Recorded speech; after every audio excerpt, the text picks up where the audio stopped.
ခေါက်တော့ရောက်လာမယ်မိမချောလေးရဲ့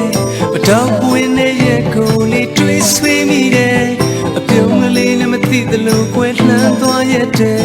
တနေ့တယောက်မို့မောင်ကိုလေးခွဲခွာတာလားတနေ့တစ်ခေါက်တော့ရောက်ချင်တဲ့မိမချောလေးရဲ့မတော့ပွင့်တဲ့ရဲ့မှာတူတွေးနှွေးကြမယ်တွေ့တော့မှဒီစိမ်တွေလို့စိမ်မသွားနဲ့ခွဲတနေ့တယောက်မို့မောင်ကိုလေးစွန့်ခွာမှာလားမြူဟာဘုတနေကတော့တရားသူကလေးကတော့ချစ်စရာဒီတရဲ့ချတညနာမြူကြလူတိုင်းငါပြောတယ်အော်မင်းအကျွဲချမောင်းဘဝကိုရှုံးမပေးနဲ့စကားတစ်ခုတော့ပြောချင်နဲ့ခွင်လို့လိုက်ခွဲဖလားလေးနဲ့နှစ်ယောက်တူရည်သွားပဲကြမယ်မတော့တခဲနဲ့တစ်သက်ဆိုရင်တစ်ဖက်လဲနဲ့ရွယ်နှုတ်ဆက်လို့ခွဲခွာရင်အသေးချေမလား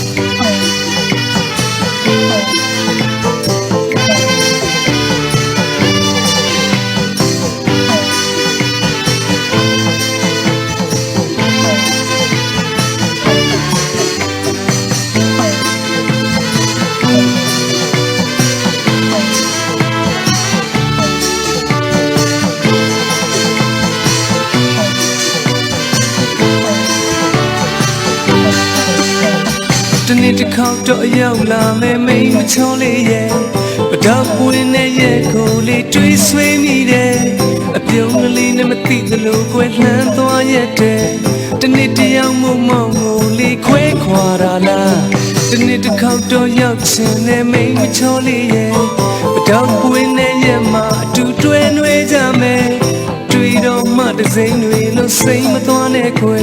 တနေ့တယောက်မို့မောင်ကိုလေးစွန့်ခွာမှာလားမြူဟာဘုတနေကတော့တရားသူကလေးကတော့ချစ်စရာဒီတရဲ့ချတညနာမြူကြလူတိုင်းငါပြောတယ်အော်မင်းအတွက်ကြောင့်မောင်ဘဝကိုရှုံးမပေးနဲ့စကားတစ်ခုတော့ပြောချင်နဲ့ခွင်လို့လိုက်ခွဲဖလားလေးနဲ့နှစ်ယောက်တူရည်သွားပဲကြမယ်ပတောက်တစ်ခဲနဲ့တစ်သက်ဆိုရင်တစ်ဖက်လဲနဲ့ရွယ်နှုတ်ဆက်လို့ခွဲခွာရင်အသေးချေမလား